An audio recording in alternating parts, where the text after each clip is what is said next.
go where you're wanted. I don't think we talk enough about how hard it can be to imagine scenarios or circumstances or people that are actually healthy and good for us when we've been stuck in bad ones for a very, very long time. And there are, of course, a lot of different reasons why we stay in situations that are painful for us. One, that might just be familiar, like maybe it's just something you've been doing for a very long time. Maybe it's just a job that's really toxic, has a very toxic environment, but you're just used to it. You're scared. People are telling you the job market is crazy, so you just think, okay, it's just safer to stay here for now. You might stay in a bad friendship that you've been in for a very long time because you think, well, I'm grateful that I have any friends at all, and I'm afraid of what might happen if I don't have any friends at all. You might be in a toxic relationship because you just think, well, this is the best love I could possibly get. Like, I just don't believe that there's any other better love for me out there. So, but it's like a self-feeding kind of cycle. It's like the more you stay in it, the more familiar you become with this pain and this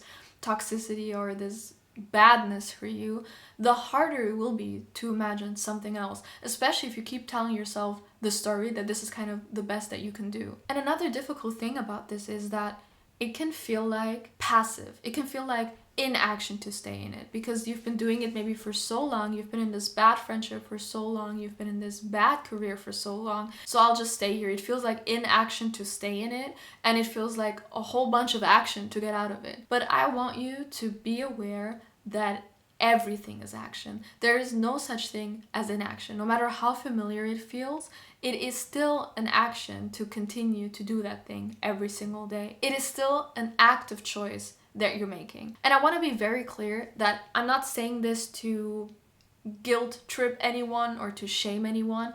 I just want us to take our power back and like be responsible for our own lives and be aware of the things that we continue to do to ourselves. And what can be tricky about that as well is that when we think about this ideal scenario that we have on this other side that is outside of this circumstance that we're in right now, when we think of that, it can sometimes feel so far away and just can feel like an abstract idea. Like it's just a construct, it's just a concept. It's not something that's actually real. But I want to challenge you for a second to just try and imagine for a moment that what if whatever it is that you're desiring, whatever this scenario is on the other side of these bad circumstances that you're in, what if it's not only real, but it's waiting on you? It's trying to actively get to you. Like these people, these good friendships on the other side, this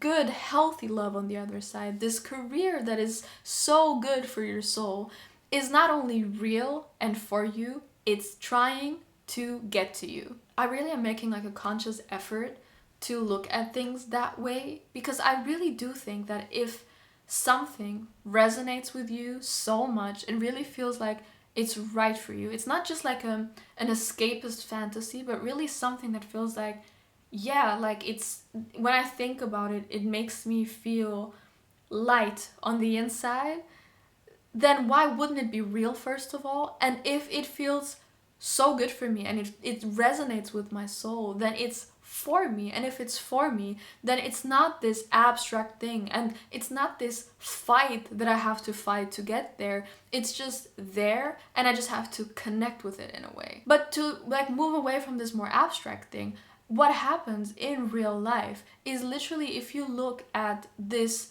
better scenario, at this healthier thing, this healthier life for you as something that is abstract and completely outside of everything else, and something that's kind of unattainable, you will continuously make choices that will keep you stuck exactly where you are. Not only because you choose to continue to go to that job, because you continue to be in that relationship, because you continue to spend time with that friend, but also because you will actively say no to things that might have opened the doors to you for that other thing, for that thing that you actually desire. Like you might say no to invitations from people that want to get to know you and that might have been great friends to you because maybe you just have no more energy, no more time left. Maybe you're already so closed off and kind of wounded from this toxic friendship that you're in, that you're just completely closed off to other connections. Maybe you keep saying no to outings because you're just so drained from this toxic job, but that outing could have been your way into this career that is absolutely great for you. Actually, even if you don't have this like set idea of like what a better scenario might look like, just being closed off to new experiences because of your current bad situations will already keep you deeper and deeper into these current bad circumstances. So do you see how this is like a kind of vicious cycle? Because it's like you're in a bad situation, you keep saying yes to these bad situations, you also continue to say no to opportunities and invitations and options because your life is already filled with these things over here. So it's keeping yourself stuck. Like you keep choosing situations and people that are bad for you when there's places and people and circumstances that want you, that are good for you, that want exactly you, how you are now. Like we spend so much time trying to fit ourselves and change ourselves and mold ourselves to fit into situations that we don't even like. Like sometimes we're so concerned, for example, if you're like in a bad friendship and you're like it consumes so much of your energy, it's like you're so maybe concerned about being a good friend to this person